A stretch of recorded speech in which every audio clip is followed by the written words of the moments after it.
ठीक है। तो आप सभी माताओं का बहुत-बहुत धन्यवाद और आज की क्लास में आप सभी माताओं का हार्दिक स्वागत है और आप सब मुझे आशीर्वाद दीजिए कि जो माताजी ने मुझे सेवा दी है, मैं इसको अच्छे से कर पाऊँ। तो कुछ माताओं को परेशानी हुई है यहाँ पर आने के लिए, तो आप जो है अपने बच्चों से दिखवा सकते हैं इसको, फिर एंटर कर सकते हैं। अब कई माताओं का फ़ोन आ रहा है, उन्हें एंटर करना नहीं आ रहा है इसमें। तो आप बच्चों से दिखाइए, वो आपको बताएँगे कैसे एंटर करना है। तो ठीक है, हम भजन सुनाएँगे, इतने इतने सब लोग जो बचे हैं वो आ जाएँगे तो। जय राधा माधवा कुंज बिहारी, जय राधा माधवा कुंज बिहारी, जय गोपी जन वल्लभा गिरवरधारी, जय गोपी जन वल्लभा गिरवरधारी, जय राधा माधवा कुंज बिहारी, जय राधा माधवा कुंज बिहारी, यशोदानंदन ब्रिज जन रंजन, यशोदानंदन ब्रिज जन रंजन, यमुना तीरा वनचारी, यमुना तीरा वनचारी, जय राधा माधवा कुंज बिहारी, जय राधा माधवा कुंज बिहारी, हरे कृष्णा कृष्णा कृष्ण हरे हरे, हरे राम राम राम हरे हरे, हरे कृष्ण कृष्ण कृष्ण हरे हरे, हरे राम राम राम हरे हरे, हरे कृष्ण कृष्ण कृष्ण हरे हरे, हरे राम राम राम हरे हरे, जय जय प्रभुपाद प्रभुपाद प्रभुपाद श्रील प्रभुपाद, जय जय गुरुदेव गुरुदेव गुरुदेव गुरुदेव, निताय गौरा हरि बोल हरि बोल गौरा हरि बोल, निताय गौरा प्रेमानंदे हरि हरि बोल, वैष्णव ठाकुर की जय, शिल प्रभात की जय, गुरु महाराज की समस्त भक्त।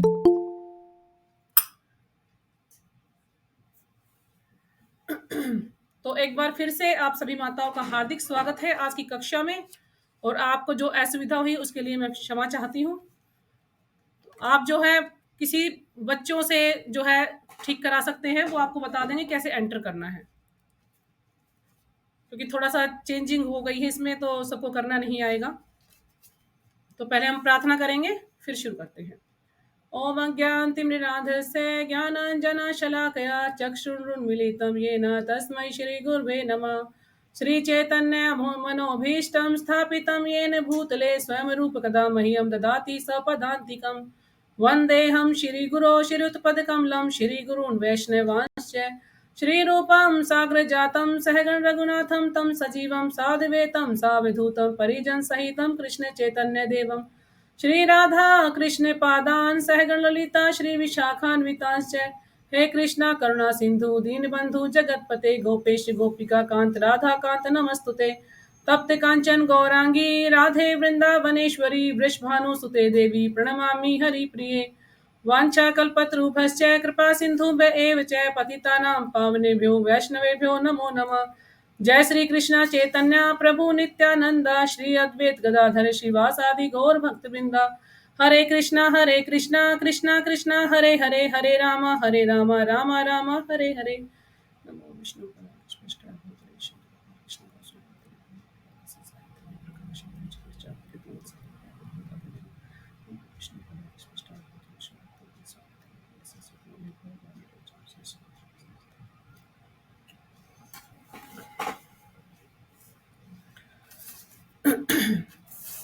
तो जैसा कि पिछली क्लास में आप सबको बताया था कि हम ये शरीर नहीं है, तो ये पुस्तक है जन्म मृत्यु से परे।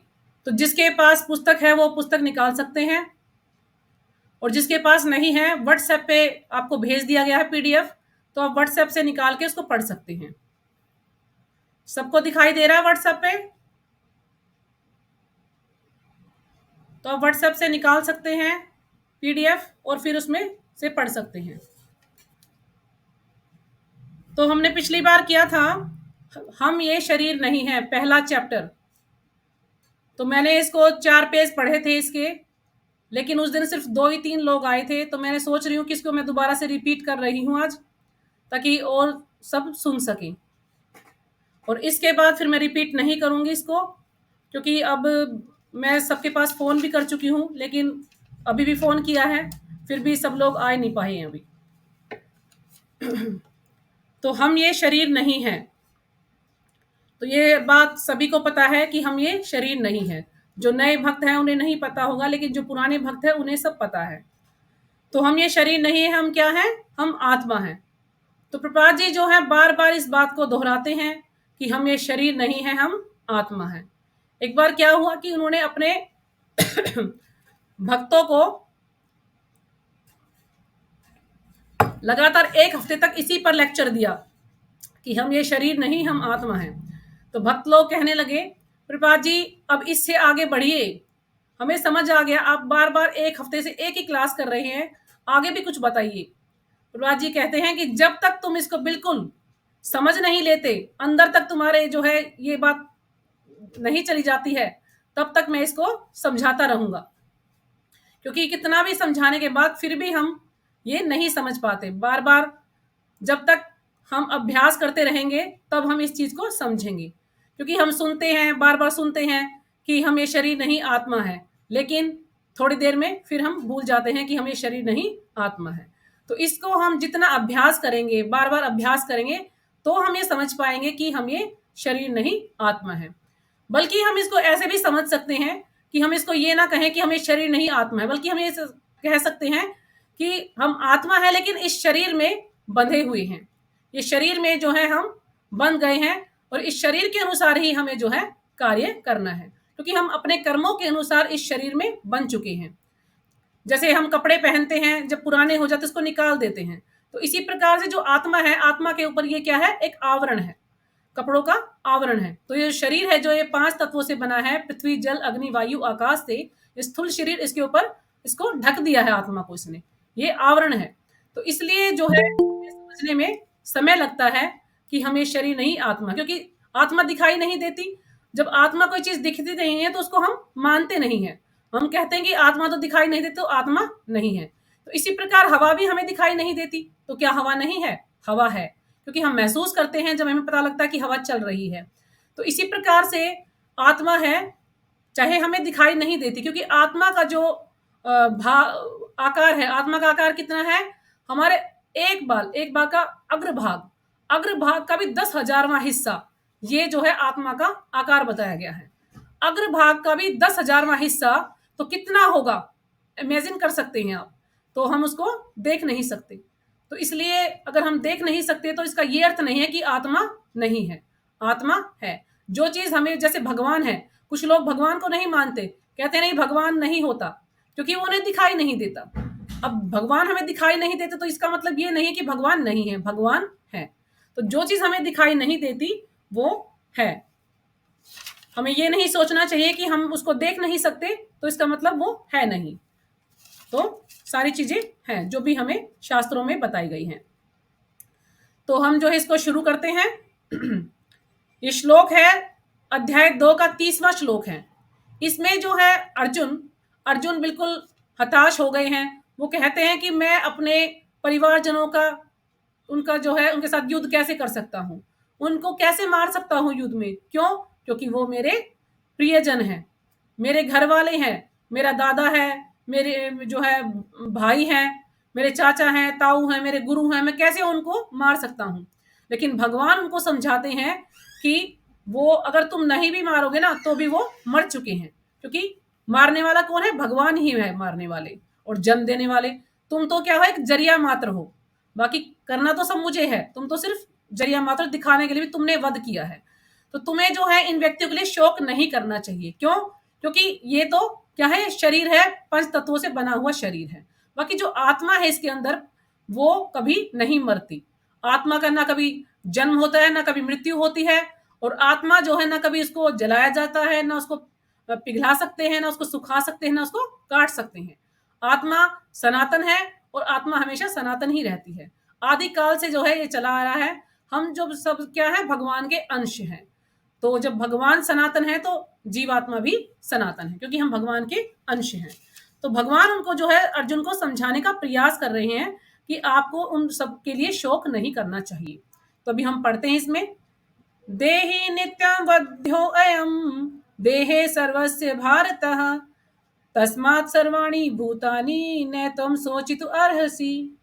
हे भरतवंशी, शरीर में रहने वाला देही आत्मा सनातन है और उसका कभी भी वध नहीं किया जा सकता। जो जीवात्मा है, जो आत्मा है हमारे शरीर में, उसका कभी वध नहीं किया जा सकता। वो सनातन है, वो शाश्वत है, वो हमेशा थी, है और रहेगी। अतः तुम्हें किसी भी जीव के लिए शोक करने की आवश्यकता नहीं है। तो तुम्हें किसी के लिए भी शोक नहीं करना है। आत्म साक्षात्कार का पहला कदम अपने को शरीर से भिन्न समझना है। तो आत्म साक्षात्कार का सबसे पहला कदम क्या है कि हमें जो है अपने को शरीर से भिन्न समझना है, क्योंकि जो आत्मा है वो शरीर से अलग है।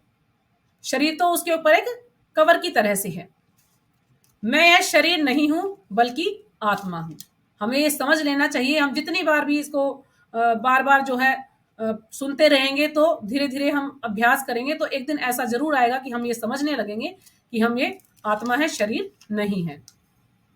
यह अनुभव करना उन मनुष्यों के लिए अनिवार्य है जो मृत्यु को लांघकर इस लोक से परे बैकुंठ लोक में प्रवेश करना चाहते हैं। तो ऐसे व्यक्तियों के लिए, ऐसे भक्तों के लिए, ऐसे लोगों के लिए ये अनिवार्य है। अनिवार्य यानी जरूरी है। जो इस मृत्युलोक को लांघकर, इस मृत्युलोक को पार करके भगवान के धाम जाना चाहते हैं, बैकुंठ लोक जाना चाहते हैं, उनके लिए ये समझना आवश्यक है कि मैं शरीर नहीं, आत्मा हूं। क्योंकि तभी हम जो है भगवान के धाम जा पाएंगे। बिल्कुल हम अपने आप को पूरी तरह से भगवान को समर्पित कर देंगे, भगवान के शरणागत हो जाएंगे। हम जो कार्य करेंगे भगवान की इच्छा को पूरा करने के लिए करेंगे। अपनी इंद्रियों को तुष्ट करने के लिए नहीं करेंगे, अपनी इच्छा को पूरा करने के लिए नहीं करेंगे। हम सिर्फ भगवान की इच्छा को पूरा करने के लिए करेंगे। चौबीसों घंटे हम भगवान का नाम लेते रहेंगे तो हम फिर भगवान के धाम जा सकते हैं। यह केवल कहने की बात नहीं है कि मैं शरीर नहीं हूं, बल्कि वास्तव में अनुभव करने की बात है। तो ये कहने की बात नहीं कि मैं शरीर नहीं हूं, मैं आत्मा हूं, बल्कि हमें अनुभव करना है। क्योंकि आत्मा जो है सारा कार्य कोई भी कौन करता है? आत्मा ही करती है। शरीर कुछ कार्य नहीं करता, क्योंकि आत्मा है उसके अंदर, तो वो शरीर चल रहा है। जैसे ही आत्मा चली जाएगी तो शरीर बिल्कुल बेजान हो जाएगा, मुर्दा हो जाएगा और उसे जला दिया जाएगा। यह इतना सरल नहीं है जितना शुरू में लगता है। हम मानते हैं इस चीज को, प्रभा जी बता रहे हैं कि ये इतना सरल नहीं है जितना कि शुरू में दिखता है। यद्यपि हम ये शरीर नहीं है, अभी तो एक विशुद्ध चेतना है। हम ये शरीर नहीं, एक विशुद्ध चेतना। विशुद्ध क्या है? बिल्कुल शुद्ध चेतना है, बिल्कुल भगवान के अंश हैं जो कि सनातन है। फिर भी हम किसी ना किसी तरह शरीर रूपी वेश में बंध गए हैं। तो किसी ना किसी कारणवश हमने जो कर्म किए हैं उसी के अनुसार हमें जो है इस शरीर में बांध दिया गया है, इस शरीर में हम बंध गए हैं। यदि हम वास्तव में ऐसा सुख और स्वतंत्रता चाहते हैं जो मृत्यु से परे हो, तो हमें विशुद्ध चेतना की अपनी वैधानिक स्थिति में अपने आप को स्थापित करना होगा और उसमें बने रहना होगा। यदि हम वास्तव में सुख चाहते हैं, स्वतंत्रता चाहते हैं, तो हमें क्या करना होगा? जो मृत्यु से परे हो, यानी असली सुख चाहिए, हमें स्वतंत्रता चाहिए। हम बार बार, कोई भी व्यक्ति नहीं चाहता कि उसकी मृत्यु हो, या कोई चाहता है, कोई कितना ही बूढ़ा हो जाए, यदि उसको कहेंगे कि आपकी मृत्यु आने वाली, तो भी वो भी चाहेगा कि नहीं, मैं जीना चाहता हूँ, मैं मरना नहीं चाहता। कोई भी मरना नहीं चाहता, सब जीना चाहते हैं। सबको सुख चाहिए, सबको आनंद चाहिए, सबको फ्रीडम चाहिए, कि हम जो है स्वतंत्र रहना चाहते हैं। यदि हमें ये सब कुछ चाहिए, तो हमें क्या करना है, हमें अपनी जो वैधानिक स्थिति है, यानी जो असली हमारा जो स्वरूप है, उसको हमें समझना है। असली स्वरूप क्या है, कि हम ये शरीर नहीं, आत्मा है। और आत्मा का धर्म क्या है, भगवान की सेवा करना। आत्मा का धर्म है भगवान की सेवा करना। यदि हम इस चीज को समझ लेते हैं, तो फिर हम क्या है, हम जो है भगवान के धाम जा सकते हैं, हम सुखी रह सकते हैं, हम आनंद प्राप्त कर सकते हैं, हम अपनी मर्जी से जी सकते हैं। क्योंकि जब भगवान के धाम कोई चला जाता है, तो वहां पर किसी प्रकार की कोई भी बाउंडेशन नहीं है, कोई भी जो है किसी चीज की कोई बंदिश नहीं है। वो स्वतंत्र है, वो भगवान की सेवा करता है और बस अपना वहां पर रहता है। वहां पर कोई जन्म मृत्यु का भी चक्र नहीं है। जो भगवान के धाम चला गया, उसकी जन्म मृत्यु नहीं होती, वो जैसा उसका स्वरूप है वो वैसे में ही वहीं रहता है। वहां पर उसको कोई चीज की, किसी भी प्रकार की कोई कमी नहीं होती है। भगवान के साथ रहता, भगवान की सेवा करता है। देहात्म बुद्धि में रहकर सुख के बारे में हमारी जो सोच है, वह एक विक्षिप्त व्यक्ति की सोच जैसी है। अब देहात्म बुद्धि, देहात्म बुद्धि यानी जो शरीर, इस शरीर के अंदर जो रहते हैं हम, इस शरीर में रहकर सुख के बारे में हमारी जो सोच है, हम सुखी रहना चाहते हैं, कि हमारे पास गाड़ी होनी चाहिए, अच्छा घर होना चाहिए, अच्छा परिवार होना चाहिए, अच्छी नौकरी होनी चाहिए, तब हम सुखी रह सकते हैं। लेकिन फिर भी कुछ ना कुछ दुख जो है आदमी को सताता है।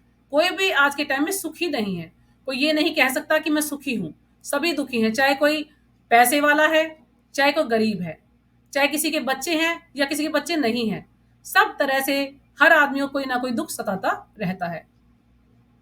तो हमारी जो सोच है, कि वह एक विक्षिप्त व्यक्ति की सोच जैसी है। विक्षिप्त व्यक्ति होता है पागल व्यक्ति, या जिसको कोई होश ही ना हो, या जो सब कुछ भूल चुका हो, किसी कुछ पता ना हो।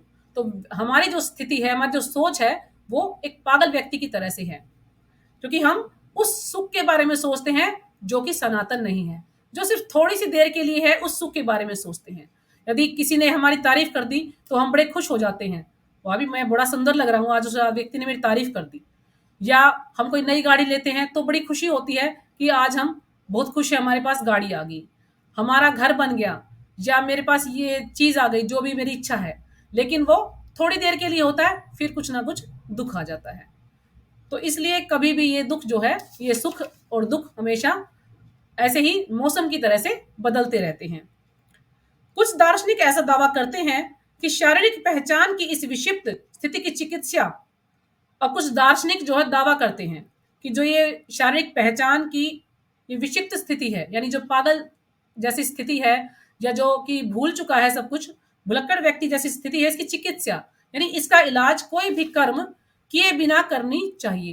यानी इसका इलाज कोई भी कर्म ना किए बिना, कोई भी कर्म ना करना पड़े और इसका इलाज हो जाए। तो क्या ये संभव है कि हम कोई भी कार्य ना करें और सारे कार्य हो जाएं? तो ऐसा संभव नहीं है, क्योंकि ये सांसारिक क्रियाएं ही हमारे दुखों की जड़ हैं। क्योंकि जो सांसारिक क्रियाएं हैं, जो कि हम इस संसार में जो कार्य कर रहे हैं, यही हमारे दुखों का कारण है। इसलिए वे दावा करते हैं कि हमें ये सभी क्रियाएं वास्तव में बंद कर देनी चाहिए। तो बौद्ध धर्म के जो अनुयायी हैं, वो इस चीज को कहते हैं कि हमें सारी क्रियाएं बंद कर देनी चाहिए। हम सारी क्रियाएं बंद कर देंगे तो हम सुखी हो जाएंगे, हमें कोई दुख नहीं सताएगा। लेकिन ऐसा असंभव है कि बिना कर्म किए काम नहीं चलता। कर्म तो करना ही पड़ेगा, कार्य तो करने ही पड़ेंगे। उनकी पूर्णता का चरम बिंदु बोध निर्वाण जैसा है। उनका जो है चरम बिंदु क्या है, बोध निर्वाण जैसा, जो बौद्ध धर्म में ये माना गया है, जिसमें कोई कार्यकलाप नहीं किया जाता। वो कहते हैं कि कोई भी कार्य करने की आवश्यकता नहीं है, तो किसी दुख होगा ही नहीं। हम कुछ कार्य नहीं करेंगे तो दुख ही नहीं होगा हमें, हम सुखी हो जाएंगे। बुद्ध ने सदैव यही कहा है कि भौतिक तत्वों के संयोग से यह शरीर उत्पन्न हुआ है। जो बुद्ध हैं, उन्होंने कहा कि भौतिक तत्वों के संयोग से, यानी जो ये 5 तत्व हैं, पृथ्वी जल अग्नि वायु आकाश, इससे ही हमारा शरीर बना है। और इसी इसी को जो है हम यूज करके चेतना उत्पन्न कर सकते हैं, जबकि ऐसा नहीं है। तो प्रभुपाद जी ने उन्हें कहा था कि अगर आप ऐसा कर सकते हैं तो आप चेतना उत्पन्न करके दिखाइए। लेकिन वो ऐसा नहीं कर सके, क्योंकि चेतना जो है वो भगवान ने भेजी है। यानी आत्मा, जैसे कि कहते हैं ना कि आग जल रही है, तो आग का लक्षण क्या है? धुआं और ताप। कहीं पर आग जल रही है तो धुआं दिखाई देता है, तो उसे पता चलता है कि आग जल रही है। तो इसी प्रकार से यदि चेतना है तो हमें ये महसूस होता है कि शरीर में आत्मा है। अगर चेतना है तो आत्मा, क्योंकि आत्मा का लक्षण क्या है? चेतना है, तो इसलिए वो शरीर कार्य कर रहा है। यदि उसमें आत्मा नहीं है तो वो कुछ भी कार्य नहीं करेगा, वो बिल्कुल बेजान हो जाएगा। जैसे इसको ऐसे भी समझ सकते हैं, जैसे कल माता जी ने बताया था कि मान लीजिए कोई अंधेरा, कमरे में अंधेरा है, उसमें एक बल्ब जला दिया जाए तो पूरे कमरे में प्रकाश फैल जाता है, तो इसे हमें आभास होता है कि कमरे में उजाला है। अगर बल्ब को बंद कर दे तो कमरे में अंधेरा हो जाएगा। तो इसी प्रकार से हमारा शरीर है, अगर चेतना है तो हमें पता लगता है कि आत्मा है हमारे शरीर में, और चेतना नहीं है तो आत्मा नहीं है, तो हम कोई भी कार्य नहीं कर सकते। हमारा शरीर जो है बिल्कुल मुर्दा हो जाता है और वो जलाने लायक हो जाता है, बिल्कुल वो सड़ जाता है। तो आत्मा आवश्यक है।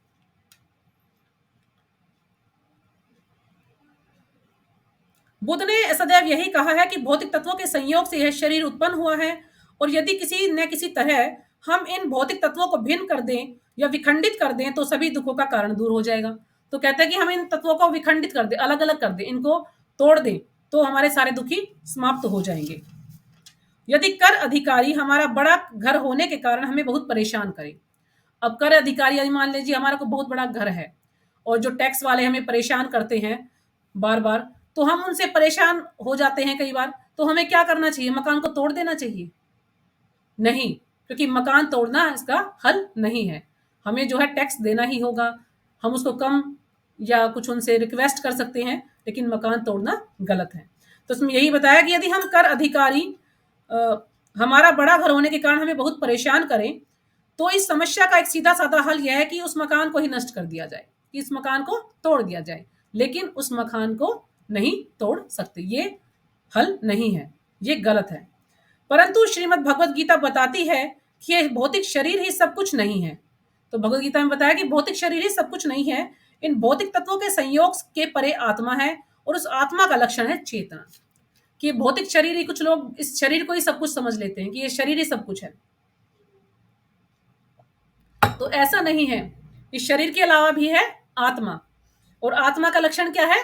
चेतना। चेतना को नकारा नहीं जा सकता है, बिना चेतना का शरीर मुर्दा है। जैसे ही शरीर से चेतना बाहर निकल जाती है, मुंह बोल नहीं सकता, आंखें देख नहीं सकती, कान सुन नहीं सकते। इस बात को एक बच्चा भी समझ सकता है। जब एक व्यक्ति की मृत्यु हो जाती है तो एक बच्चा भी इस चीज को समझ सकता है कि ये बोल नहीं सकता, चल नहीं सकता, देख नहीं सकता, तो ये मर चुका है। यह एक सत्य है कि शरीर के जीवित रहने के लिए चेतना नितांत रूप से अनिवार्य है। यह एक सत्य है